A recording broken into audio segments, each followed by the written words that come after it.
Estamos de vuelta aquí en No hay Derecho. Lo anuncié antes de irme a la pausa, más temprano también cuando hacía mis comentarios. Voy a conversar con Gustavo Gorriti, que no necesita mayor presentación. Es un periodista muy reconocido, dirige IDL Reporteros y el fin de semana publicó en IDL Reporteros una crónica que da cuenta de manera pormenorizada, pero sobre todo de manera prolija en términos de los datos y las conexiones que ya hoy día claramente se establecen de mejor forma entre el, diría yo, intento o la arremetida más que ha venido de manera más sistemática, escalando en los últimos tiempos, contra la libertad de prensa en nuestro país, contra la prensa independiente y en particular y muy concretamente contra IDL Reporteros.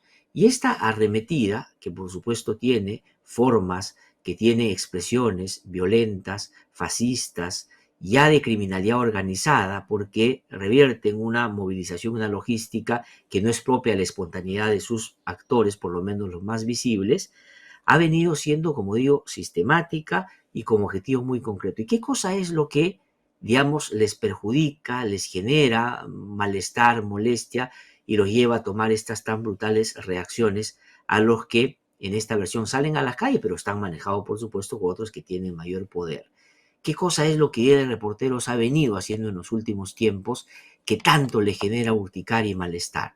Pues trabajar diligentemente en mostrarle al país cómo se ha venido instrumentalizando la política para sostener organizaciones criminales, vinculadas, por ejemplo, al caso Lavallato, y también el develamiento de organizaciones y redes de corrupción en el sistema de justicia, que eran las redes de protección de estos sectores para que no pase nada y la impunidad siga siendo el manto con el cual cubrirse. Pero además, estas revelaciones, que han sido más valientes, han ido mostrando los rostros y la condición de cada quien, y evidentemente eso no les gusta. Ojo que estamos en una escalada, ya no desadaptados que van a gritar, ya hacen uno que otro escándalo. No, esto es mucho más grande y Gustavo Gorriti, por supuesto, nos lo va a mostrar en detalle. Gustavo, ¿cómo estás? Qué gusto saludarte, muy buenos días, muchísimas gracias por atendernos. Buenos días, Glatzer, ¿cómo estás? Gracias por darnos minutos de tu tiempo esta mañana. Gustavo, ¿por qué lo que está pasando y que ustedes reseñan bastante bien en el último artículo, que es verdad, es parte de otros varios artículos que han publicado en esa línea, ¿no es cierto?, de dar cuenta de Ujú. toda una arremetida contra la prensa independiente? ¿Por qué esto reviste de particularidad? ¿Por qué esto no es una reacción de un sector que, bueno, va y ataca y luego se repliega y vuelve a atacar si es que le conviene o no lo que están haciendo determinados periodistas? ¿Por qué a esto hay que tomarlo de una manera distinta? Por varias razones. Primero, porque hay un escalamiento en la intensidad de las acciones de esos delincuentes. En segundo lugar, porque eso se da juntamente con otras acciones. En el último reportaje que hemos sacado, nosotros mostramos con toda claridad, después de una investigación prolija de varias semanas, cómo fue exactamente, con una precisión de documental, cómo fue la intrusión ilegal con fractura de cerradura, rompimiento de puerta, que se produjo el 4 de febrero en nuestro local. Y ponemos una relación clara entre lo uno y lo otro.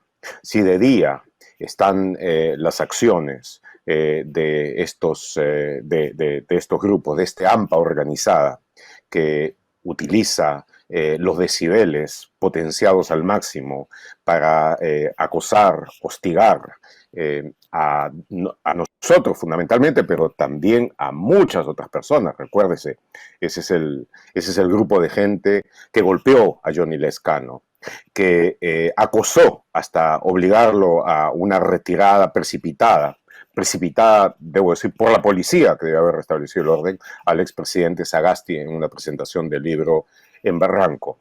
Es la que en dos ocasiones llegó a la casa de la ex fiscal de la Nación, Zoraida Ábalos, y en la segunda hizo un hostigamiento directo que ya estaba al nivel del ataque físico en contra de ella.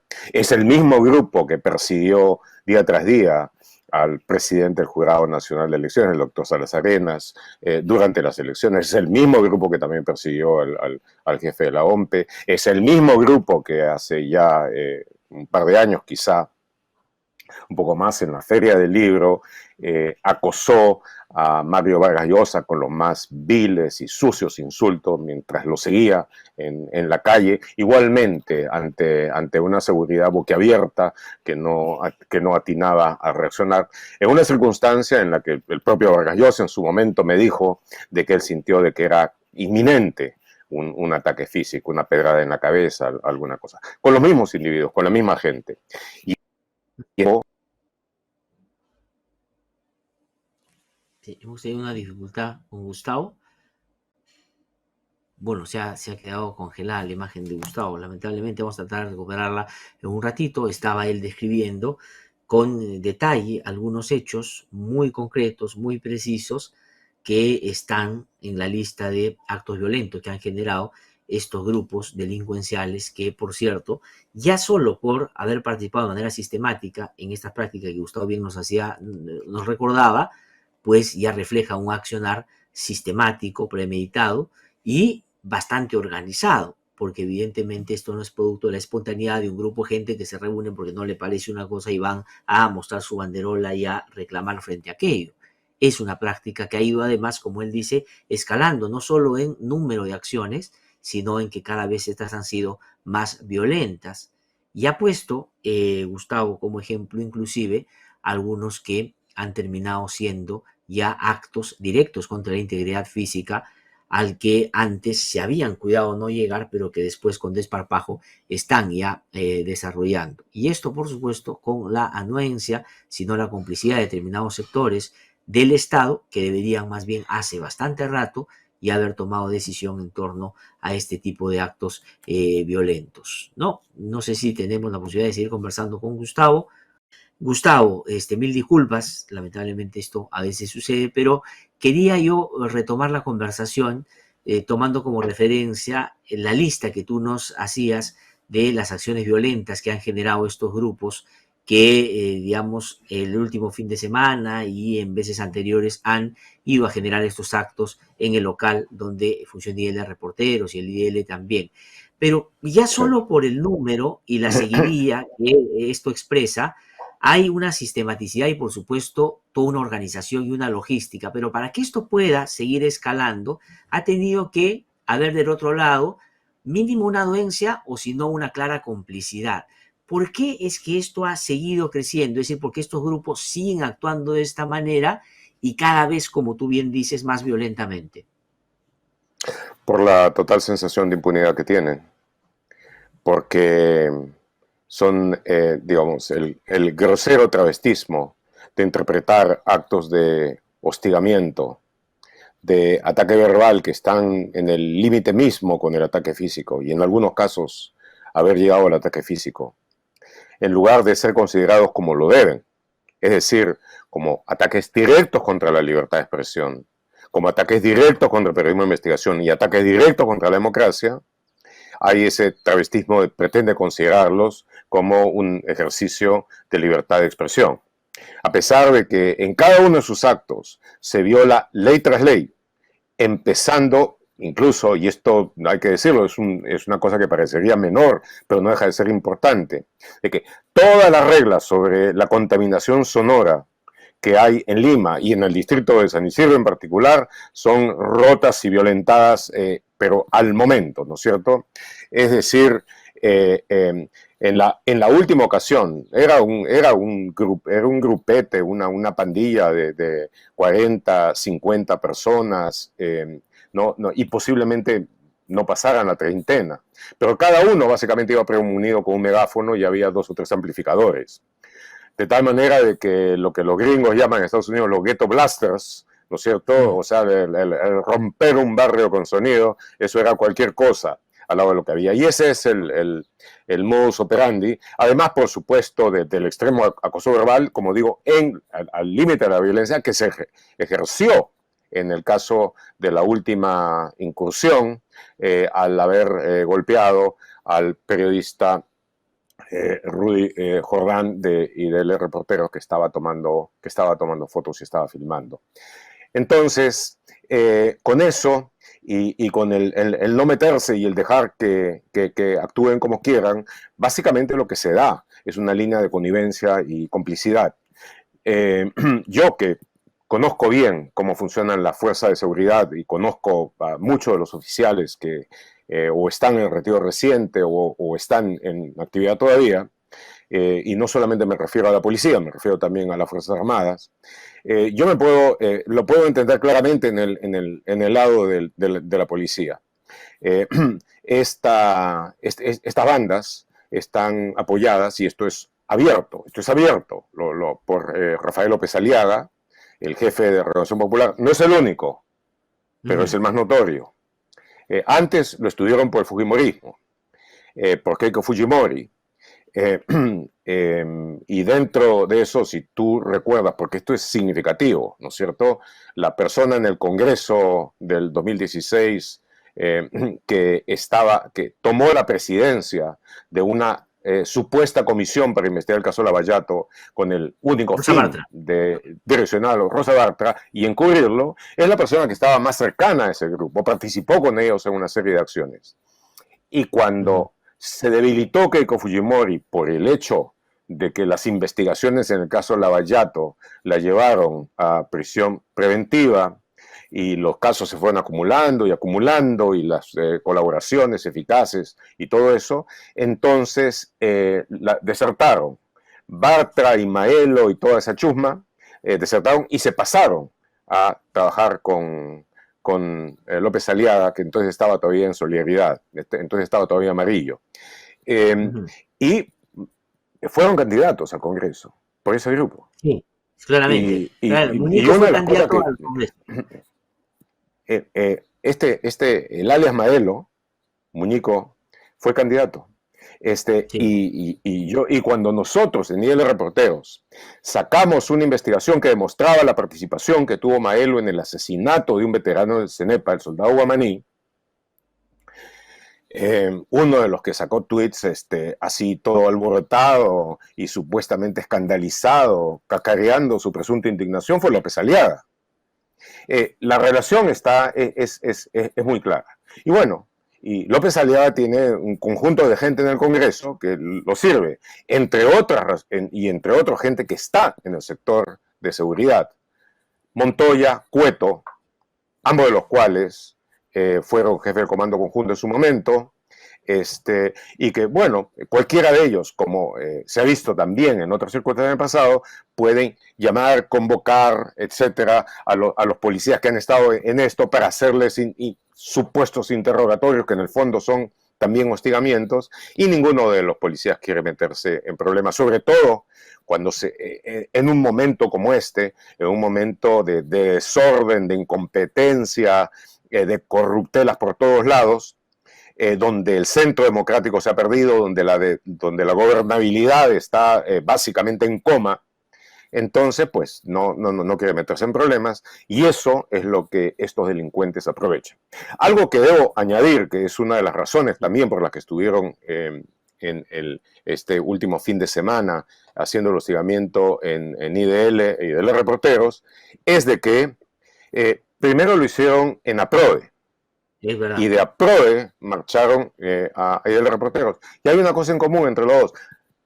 Tanto APRODE, que fue la primera, como nosotros, hemos presentado una documentadísima denuncia ante la Fiscalía de Crimen Organizado para ver y demostrar de que estas organizaciones, estas bandas, son un grupo de crimen organizado. Lo demostramos, y bueno, esto ya ha entrado en una investigación de la Fiscalía de Crimen Organizado. La fiscal que está a cargo de esto me parece que es la fiscal Millones. La DIVIAC, si no me equivoco, es la que está a cargo de las investigaciones. Están yendo bastante lentas, debo decir, pero eso era una manera sencillamente de decir: nos están investigando, pues miren, acá le vamos a demostrar que con toda claridad y con absoluta impunidad podemos hacer lo que nos da la gana, ¿no es cierto?, y hostigar cuantas veces sea necesario. Ahora, Debo digamos, decir, llevando la situación al límite, Gustavo, porque el que, cabecilla, por lo menos de esta expresión que se hace llamar la resistencia y que tú bien has sí, definido como la pestilencia, tiene una sí, sentencia judicial en doble instancia y ha roto todo lo que tenía como apremio y por lo tanto lo que corresponde, y es lo que vamos a hacer nosotros, es pedir que eso se revierta porque correspondería ya una situación más apremiante, le tocaría, digamos, ya la cuestión carcelaria. Pero la pregunta que te quería hacer por junto con eso supuesto. es la siguiente, ¿no es cierto? Tú mencionabas hace un rato que López Aliaga no es el único y se le ha visto por lo menos a uno o dos de estas personas, ya no digo en el grupo grande, en la multitud, arengando en contra de la vacancia o renuncia del presidente Castillo, sino en estas marchas que se han producido con esa finalidad, les han dado el micro para salir a hablar a la gente que estaba en ese propósito. Y si uno establece vínculos de quién está detrás de ese grupo, que son partidos políticos y empresarios, entre ellos el señor Erasmo Wong, lo que pasa es que uno podría encontrar una conexión también con ese sector, ¿no? Porque tú no le das el micrófono en una manifestación a alguien que consideras no corresponde porque su práctica es algo que reprochas. Bueno, la relación ejecutiva de Erasmo Wong con la ultraderecha es clarísima. Es verdad. Es clarísima. Y también la participación cómplice de varios políticos y de incluso de gente de la derecha que en la fobia y el terror frente al, digamos, gobierno, si se le puede dar ese nombre de Castillo, no han titubeado en seguir ese camino de demócratas a viejos lesbianos. Pero Uh -huh. eso es un factor. Este, pero también recordemos de que no es que estén en una confrontación total con el Grupo de Perú Libre de Castillo, porque del Grupo de Perú Libre también hay una ofensiva dirigida precisamente contra los grupos democráticos y contra los grupos de periodismo de investigación que sacan a luz sus corrupciones. De Uh tal -huh. manera de que lo que hay aquí no es de que un gobierno de izquierda pero democrático. Este es, primero, de que no sé si siquiera se lo puede calificar de izquierda al gobierno de Castillo, pues un gobierno incompetente, rodeado de corruptelas, que obviamente está más perdido que ese buen tiroteo, de una profunda incapacidad, pero dentro del cual hay una serie de fuerzas y personajes antidemocráticos que actúan Uh -huh. en connivencia con estos grupos. Lo que ellos llaman Sí, contra los que llaman caviares, los Javier. une Sí. perfectamente, ¿no es cierto? El caviar, caviaraje, caviarada y todas las demás maneras que ellos tienen de referirse en forma general a los sectores demócratas Democrático. que son aquellos que están por el diálogo y todo eso. Mira cómo ha sido lo que ha pasado con el último intento del cardenal Barreto de llevar un grado de racionalidad, de diálogo dentro de la profunda crisis que estamos viviendo. Los insultos más gruesos han salido de parte del gobierno, de parte de una persona totalmente descontrolada como es el primer ministro Aníbal Torres, pero también, y antes que él, del lado de Cerrón. Cerró. De tal manera Sí. de que en este Ah, momento lo que hay es un conjunto de fuerzas antidemocráticas que pugnan pero también colaboran entre sí en el propósito de destruir el centro democrático y de destruir lo que tanto costó lograr, que es la posibilidad de tener un sistema basado en el respeto de las leyes, en el consenso, en el diálogo, como una manera de solucionar problemas. De tal manera ahora, de la que eso relación, es una cosa. Gustavo, Sí, sí, la relación y sí. el vínculo de justamente miembros del gobierno y de Perú Libre con ese sector, como tú bien dices, es evidente. De hecho, Vladimir Cerrón ha públicamente dicho que si es que hay algún tipo de antifujimorismo en ellos, este claramente se podría diluir si es que los dos pregonan y van en la línea en contra de los caviares. Y de hecho hay, junto con elementos contra la prensa, cosas que se han materializado ya en el acuerdo político. Recordarás que en el Congreso, por ejemplo, están en la pretensión de desactivar la colaboración eficaz, porque justamente esa herramienta es fundamental para identificar y desarmar organizaciones criminales y tanto el gobierno como, digamos, la oposición tienen más bien en su haber problemas de esa naturaleza. Es decir, En están el fondo, empatados en la lógica sí, contra la lucha contra la corrupción. en el fondo esa es la razón Claro. fundamental detrás de todo esto. Todas las estupideces que dicen sobre caviar, escaviarada, caviaraje y demás idioteces no son más que pretextos. El hecho concreto, y eso no se debe perder de vista por un momento, es que las investigaciones que llevó a cabo primero el periodismo investigativo y luego desarrollaron los equipos especiales de la Fiscalía han sido históricamente las más importantes en el Perú y permitieron revelar no solamente montos altísimos de corrupción llevados a cabo, porque estaban documentados, porque fueron anteriores también, desde comienzos de este siglo, en la obra público-privada, y también la corrupción en el sector judicial, que fueron investigaciones concomitantes. Eso cambió por completo el mapa político y puso en la situación de revelación a la participación corrupta de muchos sectores, no solamente políticos, sino también de las élites de negocios empresariales en el Perú.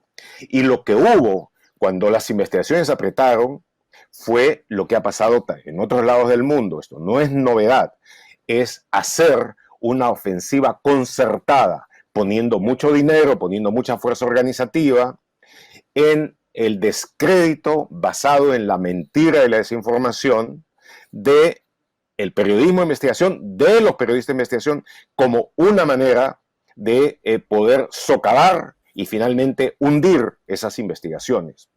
En la nota que hemos sacado yo menciono los peligros muy reales que eso significa. Menciono, por ejemplo, el caso de Guatemala, donde los tremendos avances contra la corrupción que se hicieron con la CICIG, la Comisión de las Naciones Unidas, fueron básicamente destruidos, han sido destruidos por una contraofensiva de sectores como este. Entonces, todo estos son grupos mercenarios que actúan con ese propósito, utilizando con absoluto y total desparpajo las mentiras, las técnicas más básicas y algunas algo más sofisticadas de la desinformación. Como digo, esto se ha hecho no solamente acá, en muchísimos países del mundo. Normalmente, estas ofensivas intensas de descrédito, desinformación, suelen terminar en ataques físicos. Suelen terminar. De tal En todo manera de caso. que eso es parte del peligro. Y en consecuencia, nosotros hemos sacado esto y como resultado más o menos inmediato de ello, ya entiendo de que se está trabajando una alerta de Reporteros Sin Fronteras. Vamos a ver cómo pasa con las otras organizaciones internacionales de defensa del periodismo, de la libertad de prensa y la libertad de expresión. Porque yo creo de que lo que todos estos tienen que hacer es también poner al gobierno y a sus autoridades definitivamente en el centro de la exigencia, de la demanda, porque cumplan con su trabajo y lleven a cabo su deber de proteger la De libertad de investigar. expresión, de proteger la democracia. Y en este caso, Y porque si claramente, no, cuando hay van a ser una. cómplices. Sí, no, y claramente van a ser, si no cómplices, porque claro, este escalamiento ya no, digamos, si no amerita una respuesta completa para poder estimar quiénes están detrás y, por supuesto, ya de una vez por todas, parar a estos que se expresan de esta manera violenta, digamos, permanentemente. Pero, Gustavo, aquí hace mayor sentido algo que ustedes han logrado conseguir y que ha sido, como tú bien decías al inicio, producto de una investigación larga, pero muy prolija, y es en la figura de lo que hacen de día y lo que hacen de noche, ¿no? Vamos a ver algunas imágenes de las cosas que hacen de día, ¿no es cierto? Que van estos grupos violentos a tratar de amedrentar, atarantar, asustar, acosar, pero ahora Sí. ustedes han identificado en un acto muy concreto, que es verdad, se produjo hace algunas semanas, pero ya con la investigación queda poco margen de duda que tiene esto conexión con lo otro. Esto ocurrió el 4 de febrero de este año en el local del IDL, donde funciona, por cierto, IDL Reporteros.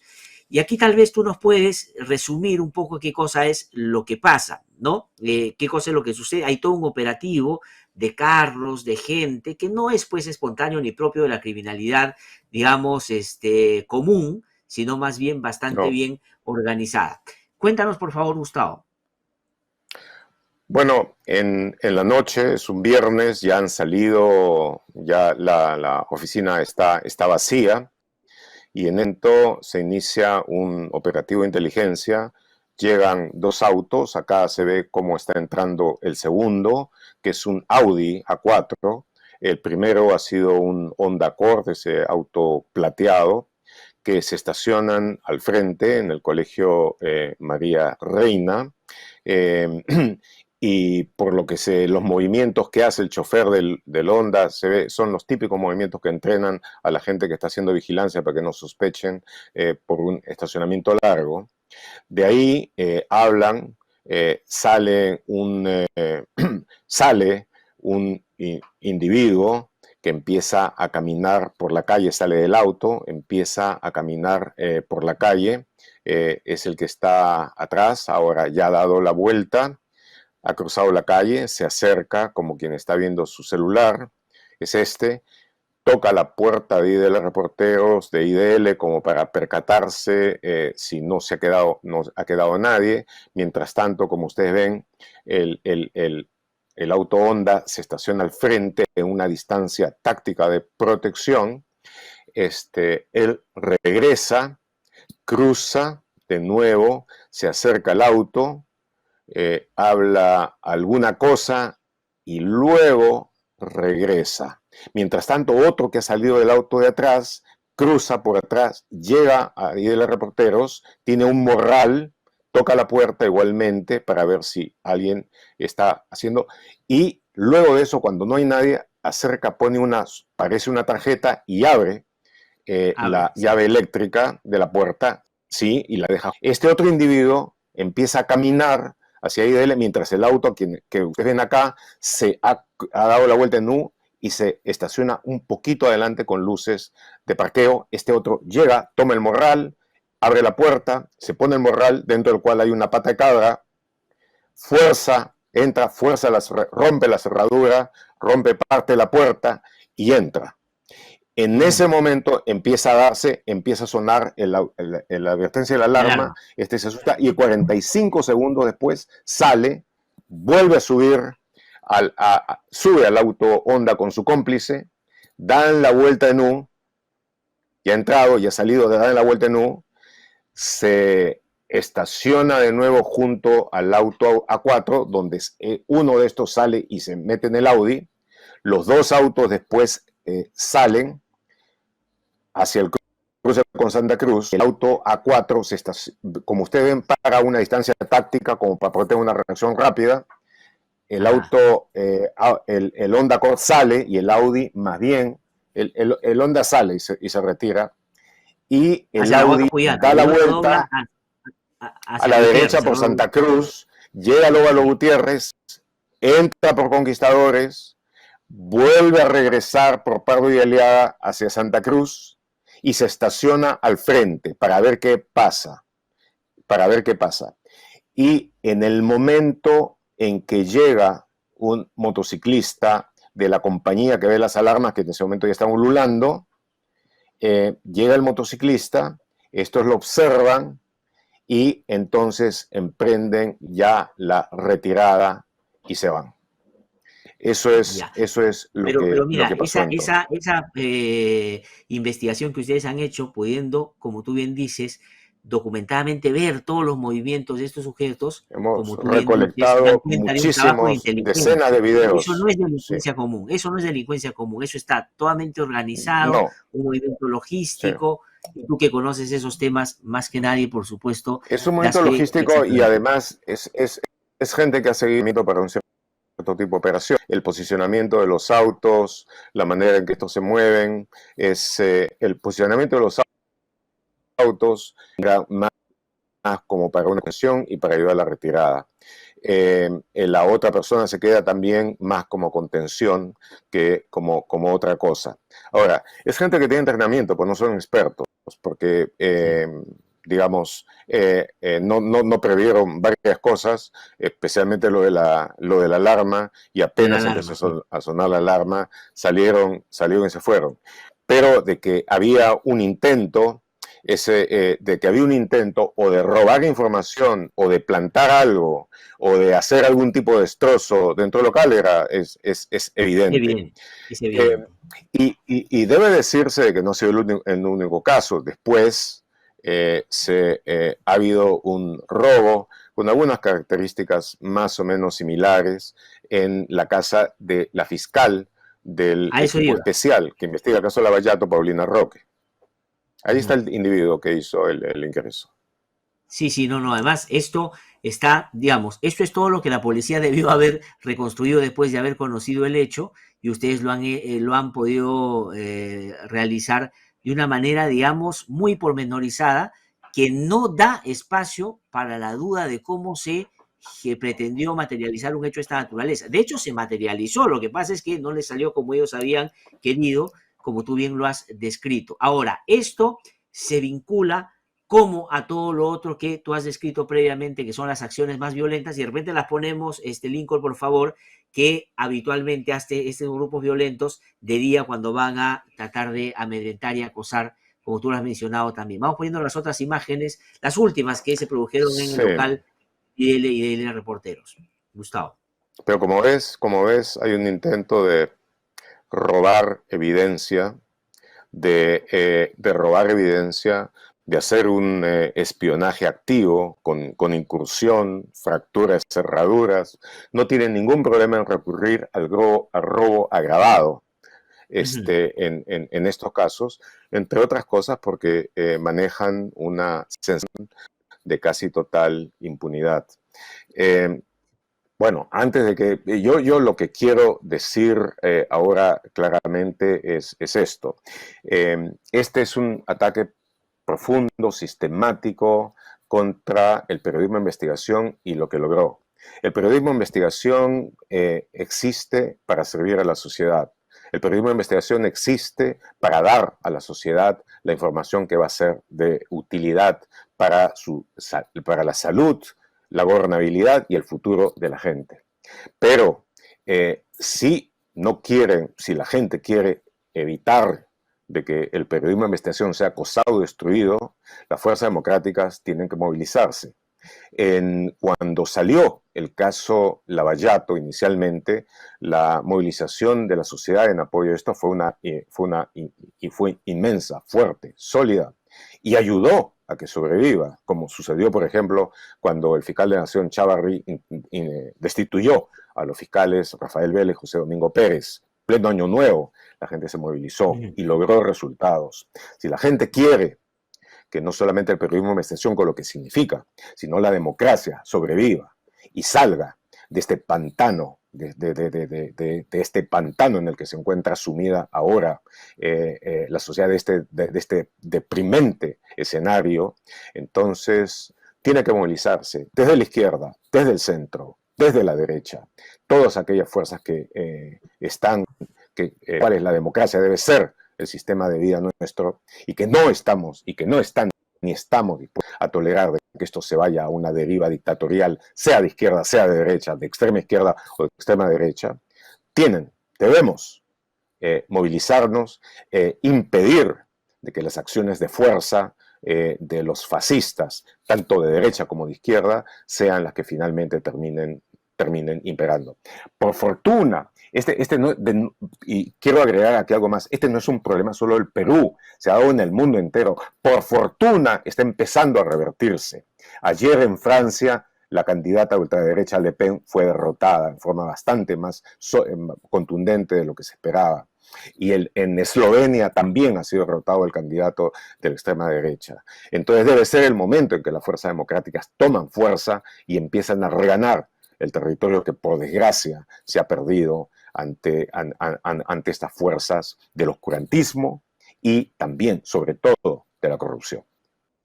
Ahora, pero Gustavo, va a depender mucho también efectivamente la movilización, pero cómo entiendan quienes finalmente son los que se benefician por el poder que les da, digamos, las urnas, de cómo entiendan estos procesos. Tú pones el ejemplo de Francia, que ha terminado reelegido Macron, y Macron en su primer discurso ha dicho: yo sé que no han votado por mí todos por mis ideas, sino por parar la ultraderecha, y tiene que actuar en consecuencia conseguir Así generando es. acciones para que eso no siga avanzando con las características que sabemos en Francia y en otros países ha sucedido. Acá, digamos, pasa exactamente lo mismo. Los últimos gobiernos, inclusive el gobierno de transición que lideró el presidente Sagasti, no tuvo el tiempo ni el interés, creo yo, de parar justamente varias de estas cosas, bajo la idea de que preferían no meterse con eso para que no los vean como alguien que atenta a la libertad de expresión.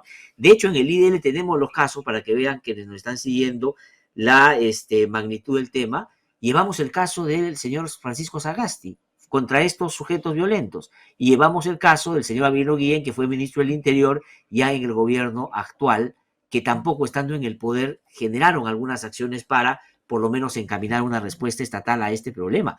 Porque si eso no sucede y la sociedad civil no se moviliza al nivel que tú planteas, estos van a seguir y van a ir para más, y eso más va a ser en algunos casos irreversible. Eso es irreversible en algún momento, porque digo, los procesos históricos suelen tener factores en común. Y todo lo que enseña la historia del fascismo en el siglo pasado, y lo de los grupos de ultraderecha, y también la historia de la violencia estalinista y otras más, también la historia del macartismo, es de que cuando eso no se para, eso aumenta. La razón es derogada. Todo lo que no sea el fanatismo, todo lo que no sea el seguir una línea, todo lo que no sea repetir consignas de una o de otra manera, queda derogado. Todo lo que no sean los instintos de miedo, de odio, de agresividad, son dejados de lado. Y el principio básico de la democracia, que es el respeto a las leyes, la deliberación, el acuerdo, quedan dejados de lado. Entonces, desgraciadamente, eso no se puede defender solamente con invocaciones a los principios y a las buenas acciones. Tiene que defenderse con suma energía, con suma energía. Esa fue la lección que en el siglo XX aprendieron las democracias a costa de sangre y de la vida de millones. Los fascismos tienen que ser enfrentados con decisión y con energía. Y eso es también lo que se tiene que hacer aquí. Nosotros, por supuesto, debo decirlo, no vamos a esperar a que vamos a seguir con lo nuestro, con toda decisión y energía. Hemos sabido defender hasta ahora nuestras investigaciones y lo vamos a hacer ahora mucho más, con mucha mayor intensidad. Y en la medida en que esta también no es algo estrictamente nacional, lo de la ultraderecha es internacional, lo de los ataques contra la democracia es lo mismo, etcétera. Por supuesto, vamos a buscar de que esto tenga una dimensión internacional también aquí en el Perú. Sí, ¿no? Y es bueno hacer notar, como tú dices, Gustavo, que no depende en qué extremo se pongan estas prácticas, hay que combatirlas todas, porque pueden revestirse de una forma, pero en el fondo estar tan sintonizados en su pretensión de agujerar el sistema democrático, ¿no? El caso nicaragüense, por ejemplo, es brutal, o el caso salvadoreño, el caso de Polonia, es decir, hay varios casos que uno puede tomar de ejemplo de los que parecen extremos, pero en realidad tienen las mismas prácticas. ¿Y por qué crees, No Gustavo, que necesitamos hasta ahora salir no del hay esta ministerio. movilización social tan nutrida en ese sentido? ¿Por qué no se está produciendo como en los otros momentos que tú has descrito? Mi hipótesis es de que la peste, el COVID, tuvo un efecto brutal de devastación intelectual y cognitiva también en el proceso político. No solamente ha sido salud, no solamente ha sido la Sí, cantidad pues. terrible de muertes que ha habido y todo eso, sino de que ha desbaratado todo. Eso suele suceder con las grandes pestes en la historia y ha pasado acá. Entonces, como tú sabes, el COVID tiene dos manifestaciones. El COVID mismo, que se da en el momento de la enfermedad y que uno se cura, se salva o no se salva. Y luego lo que se llama, lo que lo llaman en inglés el long COVID, el COVID largo, el COVID que sea después, todas las complicaciones que pueden durar días, meses, años. Y yo creo que la sociedad peruana está padeciendo el COVID largo en este momento, con todo lo Sí, que pues. tiene de desbalance emocional, intelectual y todo eso. Y con todo lo que ha significado, además, porque el confinamiento, la reclusión, recluyeron también a la gente espiritualmente. Sí, Entonces, pues. todo lo que se expresaba antes rápidamente con salidas a la calle, manifestaciones y todo esto, y con una suerte de solidaridad, en la que tú veías gente de clase media, clase popular, marchando junto con la CGTP, Construcción Civil y todo esto, pues eso ha dejado de darse. Y espero que se dé de nuevo, pronto, y con mucho vigor y con mucha energía, porque de la calidad y la fuerza de esa defensa va a depender en buena medida nuestro futuro. Sí, pues el otro día que conversaba con Carmen Maqueo, ella decía justamente eso, es decir, la pandemia ha desgastado la fuerza de la resiliencia, ¿no? Porque hemos estado tan concentrados en salvar la vida, de salir de eso, que no hemos tenido como espacio y tiempo para hacer estas otras cosas. Debo terminar, Gustavo, junto, por supuesto, con agradecerte mucho y por supuesto, siempre estar en el interés de seguir apoyando a que se defienda el Perú de Administración y lo sigan haciendo en las mejores condiciones.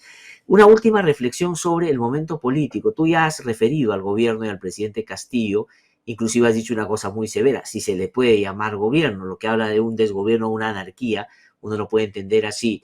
Pero acaba, y tú crees si esto es un manotazo de ahogado, es una jugada audaz, como algunos dicen, o qué es su llamamiento a su interés de plantear una nueva constitución, asamblea constituyente, un referéndum ahora en octubre que hay elecciones subnacionales. Yo creo que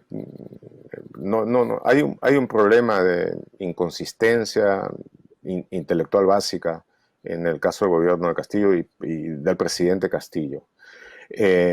Normalmente, alguien lo ha mencionado con alguna claridad, los gobiernos que buscan una constituyente y entran a eso son gobiernos que tienen una clara mayoría y que además llevan el apoyo de la opinión pública para llevar a cabo algunas acciones de arreglo profundo, estructural, algunos le llaman refundación, etc. Este es un gobierno absolutamente minoritario en este momento. Eso de las tonterías que dice Cerrón de que ganaron las elecciones en este momento son una clarísima minoría en todo sentido, y no se necesita precisamente tener demasiada fe en las encuestas como para darse cuenta de eso. No están en las menores condiciones de poderlo hacer llevar a cabo. Y cuando tú tienes de que hay unos tremendos problemas de desborde social, de desorden, de básicamente anarquía en muchos aspectos, cuando hay problemas de economía, cuando hay problemas básicos de administración del Estado, pero de los más básicos, entonces pretender de que va a haber la situación como para que se convoque una asamblea que delibere con la tranquilidad y la profundidad que son absolutamente indispensables cuando se quiere hacer una cosa de esa naturaleza, sobre un cambio constitucional por gente que se tropieza con sus propios pies en cada paso que da. Eso no tiene, es una cosa descabellada, no tiene ninguna posibilidad. Pero yo te digo, es una iniciativa que va a quedar, porque el problema del presidente Castillo es que él toma una decisión diferente cada día o cada hora. Y luego pues las olvida. Cuando el cardenal Barreto lo visita, él manifiesta su pleno acuerdo en llevar a cabo un gobierno de convocatoria, de unidad, donde haya no solamente la expresión de diversas fuerzas, sino la participación de gente capaz, de gente con capacidad de gobernar. Y lo dice que lo va a hacer. Al momento, después, por supuesto, vienen los ataques de Cerrón, los ataques de Torres, y se olvidó, ya no existe, se acabó. O sea, sí, pues. es un poco esa actitud entre inmadura y patológica de decir, ya lo aprobé, ya dije que va a ser, en consecuencia existe o existió, y ahora cambia, ¿no es cierto? Entonces, no, digo, yo creo que no debería ni siquiera tomarse en serio, eso no se va a dar. Los problemas básicos que ahora tiene el país son los problemas de gobernabilidad, y una de las primeras cosas que tiene que responder Castillo, no con palabras, sino con hechos consistentes, es si está en una capacidad mínima de gobernar o no. Sí, pues. Sí, no, y no lo puede hacer con un gobierno con las características que tú bien has definido, ¿no? Teniendo a la cabeza de su gobierno alguien como Aníbal Torres, que no escatima en ninguna loa, alguien como Hitler, sabiendo, digamos, que no solo lo que ha sido, sino Imagínate. lo que significa en realidad, y después, digamos, Y un lo ataque repitió. brutal. Lo repitió, lo dijo 2 veces, ¿no? Y lo repitió, ¿no es cierto? Pero digo, por momentos, mira, Aníbal Torres es una persona que ha enseñado durante muchos años derechos a Marcos, y buena parte de sus alumnos tiene un buen concepto de él como catedrático, etcétera, pero es una persona que ahora ha perdido toda consistencia y todo control intelectual. Y no yo no creo de que un político no pueda utilizar en determinado momento la diatriba, la ironía, el sarcasmo dentro del calor del debate político, pero cuando haces un ejemplo de desarrollo, mencionas a Hitler, mencionas a Mussolini y luego lo vuelves a mencionar después, casi en Sí, cualquier pues. gobierno democrático del mundo eso lleva inmediatamente a la renuncia y al fin de una carrera. Pero además, cuando confundes al cardenal Barreto con Sí. Valverde, No, con Valverde, digo, eso ya son cuestiones que no denotan ninguna inteligencia, sino una completa carencia de ella. no, sí, tal Entonces, vez de los ataques a Barreto, el más grave es justamente el compararlo con Valverde, ¿no? Yo creo que ese es parte más fuerte de la agresión, más allá del término que usa, que por supuesto también es ofensivo. Pero eso lo hace él sabiendo que está directamente agrediendo, o sea, no lo hace porque se le escapa o se deja abrupto. Él es consciente de lo que está haciendo y lamentablemente el presidente hasta ahora no lo licencia, no lo saca, porque claro, hay esta vieja idea también de que un abogado, comillas, bien hablado, te va a defender mejor en cualquier situación y el presidente no calcula que más bien ahora lo está perjudicando tremendamente, ¿no? Me parece que pero el otro problema, Glasser, es un problema de la aritmética básica sí, que pues, hasta ellos entienden. O sea, de que la ultraderecha, que tiene una representación inusitada, que espero termine del todo en las próximas elecciones, quiere vacarlo. Perú Libre, si es que no lo sigue, va a votar en contra. Van a hacer una sí, pues, coalición sí, sí, sí. de los extremos, ¿no es cierto? Es como lo que está sucediendo en otras partes del continente, donde tienes a un dictador como Ortega en Nicaragua, pues al lado de lo que está pasando en Guatemala, al lado de lo que está pasando en El Salvador. Entonces tienes a una Sí, especie de coalición de enemigos profundos de la democracia. En fin, eso sí, es pues. lo que tenemos que impedir aquí. Tenemos que impedirlo acá con toda energía, con toda fuerza y oportunidad. Pero Castillo, dentro del hueco en el que él mismo se ha metido, tiene la posibilidad de actuar en forma decidida y siendo adecuadamente aconsejado por quienes le recomendó Cardenal Barreto, el Acuerdo Nacional o gente que tenga una capacidad Sí, pues. real de llevar esto, o si no, se va a enfrentar a crisis crecientes que van a terminar tempranamente con su mandato. Totalmente de acuerdo. Gustavo, muchísimas gracias por haber conversado con nosotros esta Gracias a ti, mañana, siempre gracias. tan claramente, y vamos a estar siempre en la atención y el interés de seguir viendo, siguiendo el trabajo que ustedes hacen, que es fundamental y hay que defenderlo desde todos los espacios. Un fuerte abrazo, muchísimas gracias. Gustavo Gorriti, Igualmente, autoridad hasta representante, luego. ha conversado con nosotros esta mañana. Suscríbete a nuestro canal de YouTube, búscanos como IDL Radio y activa las notificaciones para ver No Hay Derecho en Vivo. Síguenos en Facebook, búscanos como IDL Radio y activa las notificaciones para ver No Hay Derecho en Vivo.